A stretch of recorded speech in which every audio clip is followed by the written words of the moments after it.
nos enterábamos que toda una ciudad se había perdido, justamente de mayor impacto que Hiroshima y Nagasaki. De esto platicaremos el día de hoy en Conecta, cartelera cultural activa. Mi nombre es Brenda Galicia, bienvenidos.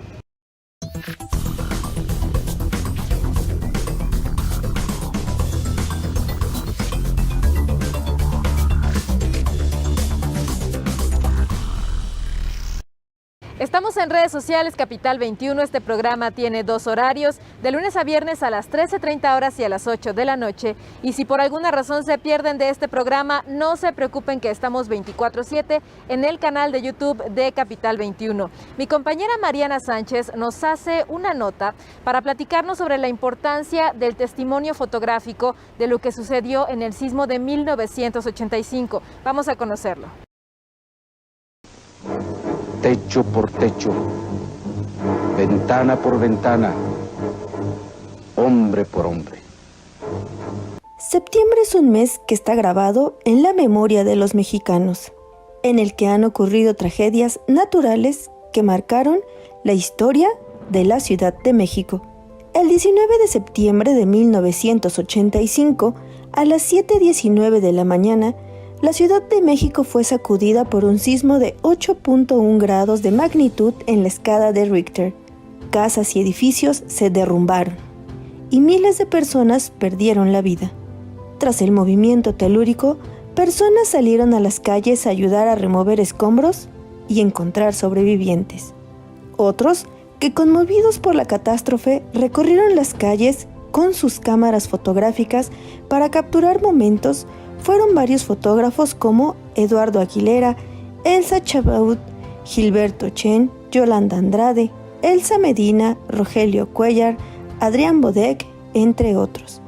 Ellos con su lente capturaron situaciones que quedaron en la historia. Y no solo eso, también apoyaron en las actividades de rescate y auxilio.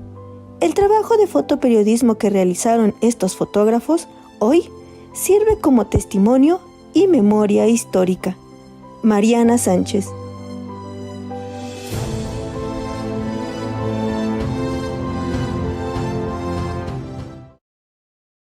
Pues ya comenzamos con esta entrevista. Tengo a mi invitada Elsa Chabaud, a quien le doy la más cordial bienvenida, que ella tiene un gran acervo documental fotográfico sobre lo que sucedió aquella mañana del 19 de septiembre de 1985 y que de alguna manera, gracias a estos testimonios fotográficos, es como muchas nuevas generaciones van dimensionando toda esta situación que estamos viviendo.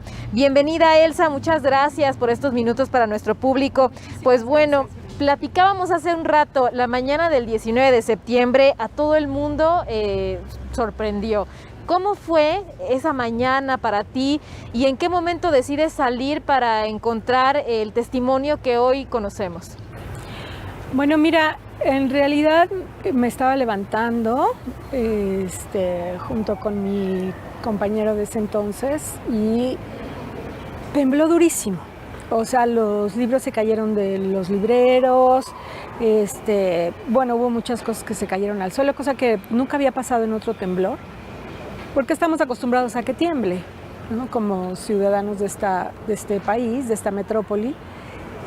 Y para nosotros en ese momento no fue nada, no nos enteramos, porque realmente nada más podíamos o ver la televisión o el radio o hablar por teléfono y el teléfono se suspendió varias horas. Entonces, pues desayunamos y empezamos nuestro día normal. Yo trabajaba en casa, en mi estudio. Y cuando se restablece el teléfono, como a las 12 del día más o menos, pues hablé con mi familia para ver cómo estaban y me dicen, ¿no te enteraste? Me dice mi mamá y mi hermano, es que se cayó medio México. ¿Cómo que se cayó medio México? O sea, nosotros, nuestro único referente era de 1957, que es el año cuando yo nací, que mi mamá me dijo que fue fuertísimo, que no alcanzó a ir a mi recámara, que yo estaba en la cuna y que no alcanzó, que era muy fuerte, pero lo único que se cayó fue el Ángel de la Independencia. Entonces, a nadie le preocupaba un temblor, porque no pasaba nada, en realidad. Entonces, pues prendí el radio, oí las noticias y me enteré que las zonas más afectadas era el centro, la Roma, y que en Tlatelolco se había que era una desgracia, que se había caído, no sabíamos qué, pero que las ambulancias iban y venían. Entonces, pues como fotógrafa, pues salí con mi cámara. Estuve una semana retratando hasta que ya no pude más, porque era poco a poco ibas introyectando la desgracia que había pasado en la ciudad. Te empezabas a enterar de la cantidad de muertos, había gente conocida que había muerto también, que poco a poco llegaban las noticias. No es como ahora que en un instante en el WhatsApp todo el mundo estamos conectados. Antes pues el teléfono era nuestra máxima comunicación. Tenías que llegar hasta tu casa para hablar por teléfono, no había celulares. Pero a la semana ya era inevitable dimensionar que esto había sido una desgracia monumental y nunca vista. Y pues cambió nuestra ciudad y nuestra percepción de lo que es un temblor para siempre. Ahora tiembla y todo el mundo corre aterrado a la calle porque ahora sí sabes que se te puede caer la casa encima. Claro. ¿Recuerdas esas primeras imágenes que capturaste? ¿En dónde estabas? Ahorita estamos justo en la Plaza Solidaridad, a un costado porque la están arreglando, pero ¿recuerdas esa primera imagen que te tocó capturar y qué sentiste? Mira, yo fui primero a Tlatelolco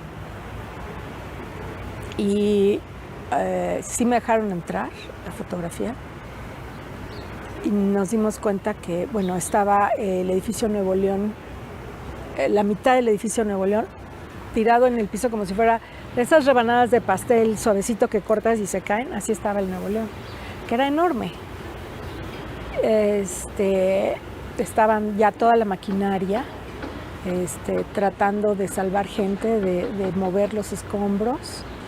Y esa foto, bueno, apareció esta cosa tan pues sincrónica de este camión que dice Juguete del Destino, un camión materialista, y atrás pues están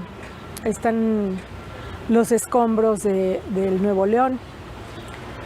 Era algo inaudito, era algo que nos rebasaba completamente, que toda la gente espontáneamente salía a la calle a tratar de levantar piedras, a tratar de buscar a sus gentes. Estuvieron gentes semanas, meses escarbando, ¿no? Porque tenían familiares enterrados. Un dolor y una desgracia espantosas. Claro. Vamos a continuar platicando contigo, pero nos vamos a corte, regresamos. Esto es Conecta, cartelera cultural activa, y les dejamos imágenes y testimoniales de este trabajo periodístico. Les doy la hora, 7 de la mañana, Chihuahua, 7 de la mañana, 19 minutos 42 segundos, tiempo del centro de México. Sigue temblando un poquitito, pero pues vamos a tomarlo con una gran tranquilidad. Vamos a esperar un segundo para poder hablar.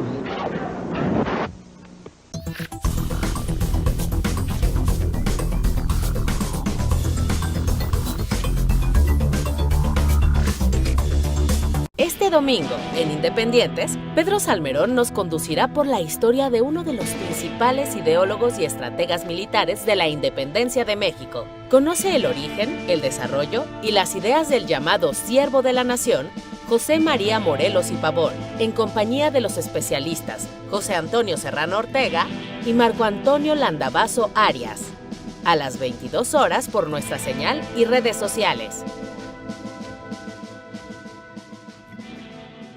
Te agradecemos estos 13 años al aire. Capital 21, corazón de la capital.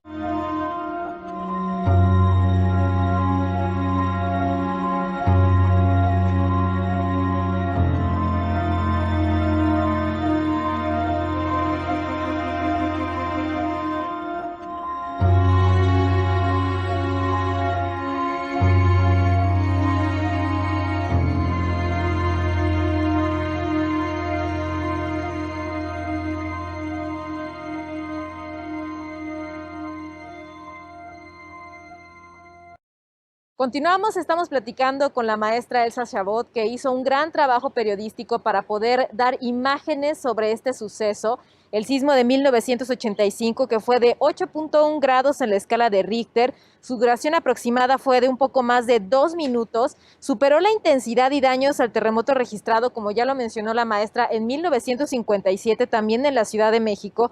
Y como les decía al principio, para entender un poquito más esta situación que vivimos en el 85, se dice que la bomba atómica en Nagasaki fue o equivalió a 32,000 toneladas de TNT, y el terremoto de la Ciudad de México de 1985 generó una energía equivalente de más de 1,000 millones de toneladas de ese explosivo. Y pues bueno, ya que vivimos toda esta circunstancia, quisiera preguntar, Elsa, sobre estas imágenes que se volvieron parte del imaginario colectivo, como por ejemplo el reloj que me comentabas hace rato, que se detuvo justamente a las 7:19, que pudiste verlo muy cerca de aquí, o las imágenes que hoy se quedan en tu memoria y que también se han quedado en la memoria y en el sentir de los ciudadanos. Mira, sobre todo todas las primeras 2 semanas del sismo, en donde se habían caído los edificios, había nubes de polvo.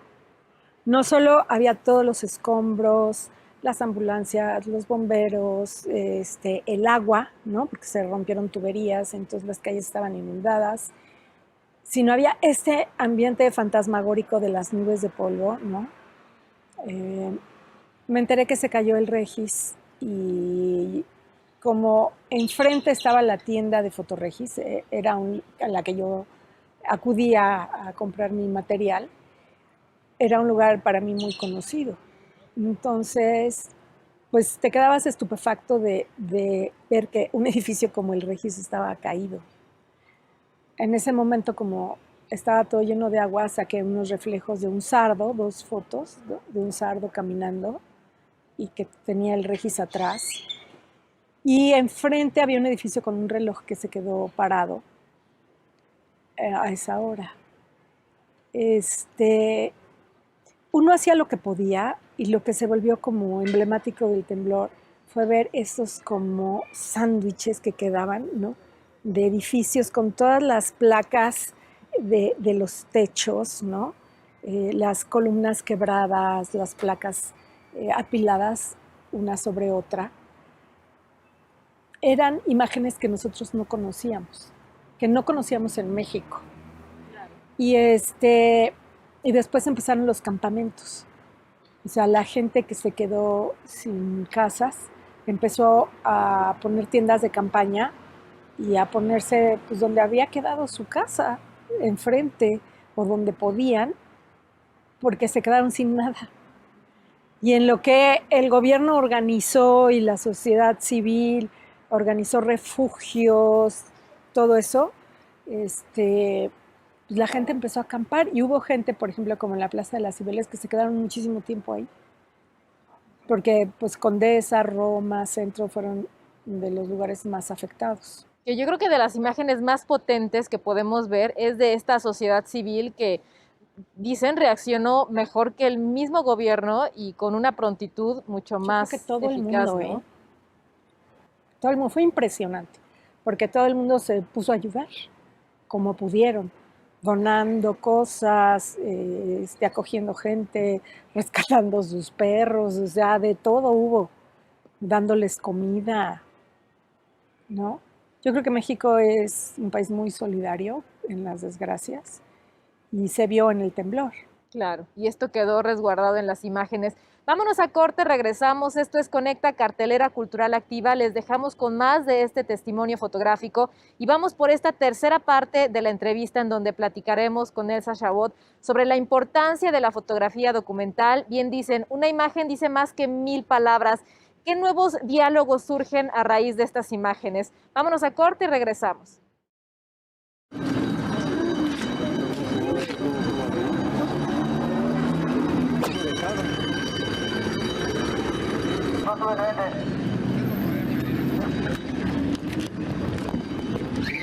Estimado.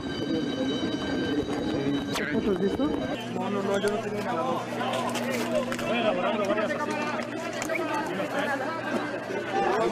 ¿Qué pasa?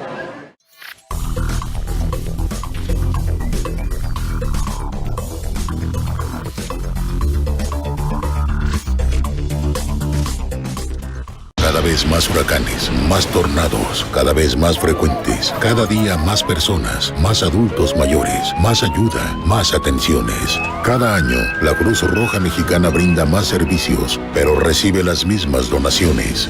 La Cruz Roja cuenta contigo para seguir ayudando. Por favor, dona.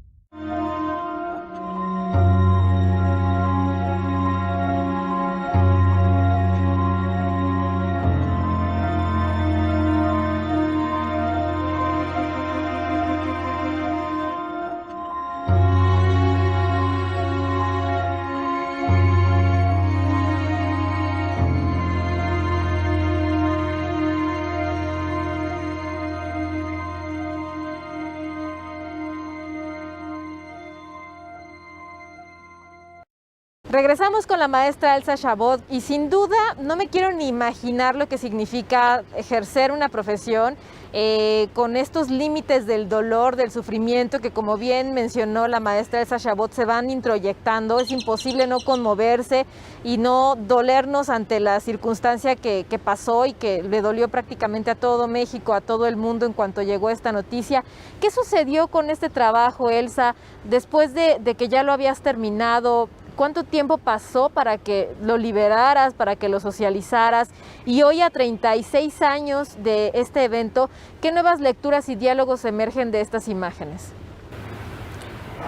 Mira, una cosa que se me olvidó decir y que sí, ahorita me acordé, quiero decir que a nivel internacional, desde el nivel internacional hubo mucho apoyo. Llegaron muchas donaciones de otros países para ayudar a México, a la gente damnificada. Fue como término casi que se acuñó, o por lo menos que se identificó con el temblor, ¿no? Los damnificados del temblor. Y lo que me sucedió es que fue tan fuerte que lo guardé muchos años. Al cabo de unos años, un día lo saqué y para volverlas más fuertes las imágenes, como fotógrafa les hice montajes de las personas que participaron, como los soldados, o de la gente, o de gente que pudo haber muerto, como niños, ¿no? Y hay una foto que quedó pues bastante significativa de una persona que trae un velo y que parece como el espíritu del temblor, así se llama la foto, porque me parecía como más fuerte darle una narrativa al trabajo, a sacar nada más el registro de la desgracia, ¿no? Entonces le puse pues lo que yo sentía a través de estos montajes para hacerlos más, pues más significativos. Y yo creo que yo no soy particularmente una fotógrafa que hace reportajes. Sí me interesa mucho registrar las manifestaciones culturales y populares de México, pero no hago particularmente reportaje. Pero es imprescindible hacer reportaje, porque nos cuenta nuestra historia, nos cuenta. Yo nunca pensé que esas fotos que saqué en esa semana, porque fue casi como inercia, como obligatorio ir a sacar estas imágenes, se volvieran un registro histórico tan importante, ¿no? Y entonces es muy importante, creo que es muy duro ser fotoreportero, pero al final trasciende históricamente de una manera que otro tipo de fotografías no alcanzan a tener esa importancia a través de la historia de la fotografía y sobre todo que te explican, te informan y no dejan que caiga en el olvido, ¿no? Un montón de sucesos. Entonces, tanto es la importancia como del fotoreportero, como del artista, como de cualquier gente que registre sucesos, ¿no? Hacer una memoria para la comunidad. Ya que platicas sobre estos temas que no deben dejarse en el olvido, ¿qué no debe dejarse en el olvido de aquel momento? ¿Qué cosas para ti, qué narrativas deberían de mantenerse a pesar de los años y siempre sostenerse, no solamente en este año, en una fecha de conmemoración como esta, como la que viviremos este fin de semana, sino pues constantemente? Tal vez no lo deba yo de decir, y no sé si lo vas a poner, pero salió a la luz mucha corrupción. O sea, yo hablé con varios ingenieros y tengo algunos gentes conocidas y, en fin, es que hubo mucha comunicación. Y decían, hubo cosas que no se explicaban por qué se había caído, excepto porque había sido no un temblor, sino un terremoto. O sea, que había sido, como fue, oscilatorio y trepidatorio. Entonces chocaron las dos fuerzas y se cayeron edificios que estaban calculados para temblores normales. O sea, fue demasiado fuerte, ¿no? Pero sí hubo muchos edificios que se cayeron porque faltó estructura, porque no se hicieron como se debían hacer. Entonces, pues yo creo que eso sí subieron los estándares de construcción a partir de este sismo, ¿no? Sí subieron los estándares y pues seguimos en la falla de San Andrés, ¿no? Estamos allí, o sea, no va a dejar de temblar jamás. Entonces, creo que sería muy importante que eso no quedara en el olvido. Claro, por supuesto. Elsa, muchísimas gracias, un gusto platicar contigo. ¿Dónde la gente puede acceder a tu trabajo para que pueda consultarlo? En mi página web, que es www.elsachabaud.com. Perfecto, muy bien. Pues Elsa, muchísimas gracias, un gusto platicar contigo, un honor como siempre tenerte en este programa. Muchas gracias. No, muchas gracias a ti. Gracias. Ahora nos vamos con evento a domicilio porque les voy a platicar sobre la temporada de música de cámara y pequeña orquesta 2021 de la Orquesta Filarmónica de la Ciudad de México que se presenta en la Sala Silvestre Revueltas y vamos a tener al maestro José María Serralde, director operativo de la Orquesta Filarmónica de la Ciudad de México, quien nos dará más información. Comenzamos abriendo la sala en esta temporada a la que hemos llamado con cariño Volveremos a ser orquesta, seremos orquesta contigo.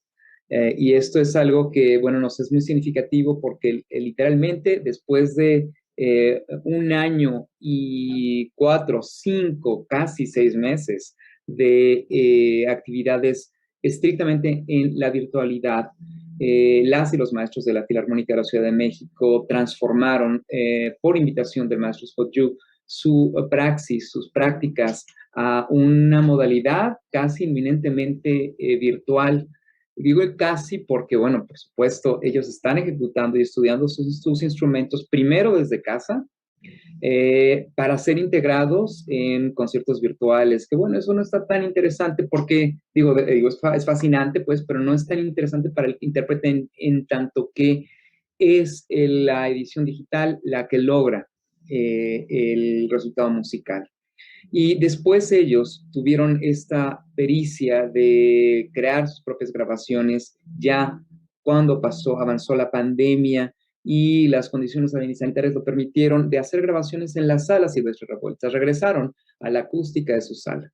Es verdad que una orquesta tiene el único cometido de ser orquesta, es decir, un músico de orquesta tiene y desarrolla habilidades y una experiencia muy particular en tanto a trabajar en conjunto, enfrente de un director, enfrente de una audiencia. Y esto es algo que, pues la verdad, seguimos extrañando. ¿Qué ha planteado el maestro Scott Yu para este retorno gradual? Pues, en definitiva, antes que otra cosa pase, regresemos pues a los conciertos de cámara. Y esto lo pensó desde el año pasado, en tanto se pudiera. Hoy se puede. Entonces, vamos a abrir la sala, Silvestre Revueltas, la audiencia, el público estará en un 75%. Hemos tomado un conjunto de previsiones, por supuesto, para cumplir con las regulaciones sanitarias. Estamos bien acompañados, además, acompañadas por supuesto, las iniciativas de la Secretaría de Cultura en tanto Protección Civil. ¿Y qué va a ocurrir, Brenda? No solo este sábado, pues a las 6 de la tarde, en horario regular, va a suceder justo el primer concierto. Vamos a comenzar este proyecto, también ideado por Scott Yu, nuestro director artístico desde principios de año, que solo hasta el día de hoy se puede ejecutar, que es que la orquesta vaya a la ciudad. Entonces, vamos a estar en las calles de la ciudad. Digo, las calles es decir, por supuesto, este es un repertorio que es difícil escuchar en las calles, pero aún así vamos como lo hemos comenzado a hacer, como nuestros intérpretes, nuestras ejecutantes comenzaron a hacer ya, vamos a adaptar estos formatos de cámara a espectáculos en el espacio público, todos los sábados y domingos, sábados 6 de la tarde, domingos 12:30, alternando las salas silvestres revueltas con las sedes alternas. Hay que decir que pues la temporada obedece de alguna manera a los calendarios, a las conmemoraciones, a otros temas, digamos, con los que se va a conectar, digamos, la programación. Hay sedes muy interesantes, mercados en la Ciudad de México, hay sedes muy atractivas como algunas alcaldías con proyectos especiales de reactivación, parques. Entonces, literal, la Filarmónica de la Ciudad de México va a pasar de los ensambles de cámara, que esto es una actividad especial, excepcional, que pudimos hacer en pandemia, pero vamos a volver a hacer orquesta. Entonces, el cometido es que esta temporada nos lleve en diciembre, esto se los quiero anunciar como una exclusiva, no le digan a nadie, ¿vale? Solo exclusivo para ustedes. Capital 21 y su audiencia, que en diciembre, por supuesto, volvemos a hacer pequeña orquesta. Es decir, la Filarmónica de la Ciudad de México va a integrar ensambles de cámara, sí, toda la temporada, pero vamos a incorporar eventos especiales en los que ya se incluye una buena cantidad de músicos en el escenario y, por ejemplo, en la tercera semana de octubre, para no detallar todos los conciertos de la temporada, que son 25, pues por supuesto hay que decir que vamos a hacer un Carnaval de los Animales especial, muy especial, para el público, para las infancias, pero no nada más para las infancias. Vamos a tener como director invitado al maestro Rodrigo Sierra Moncayo, y ciertamente vamos a poder vincularnos no solo con una orquesta más grande con las audiencias, sino también, Brenda, una especial dedicación de la Filarmónica de la Ciudad de México con la ciudad. Es decir, la Filarmónica de la Ciudad de México comienza esta reconexión con sus audiencias, pero vamos a decirlo en un sentido más extenso, con su ciudad. Estén al pendiente de nuestras redes sociodigitales y de la página, por supuesto, de la Secretaría de Cultura del Gobierno de la Ciudad de México. Con esta información me despido. Muchísimas gracias a ustedes por formar parte de este espacio, a mis compañeros de Capital 21 por hacer esto posible.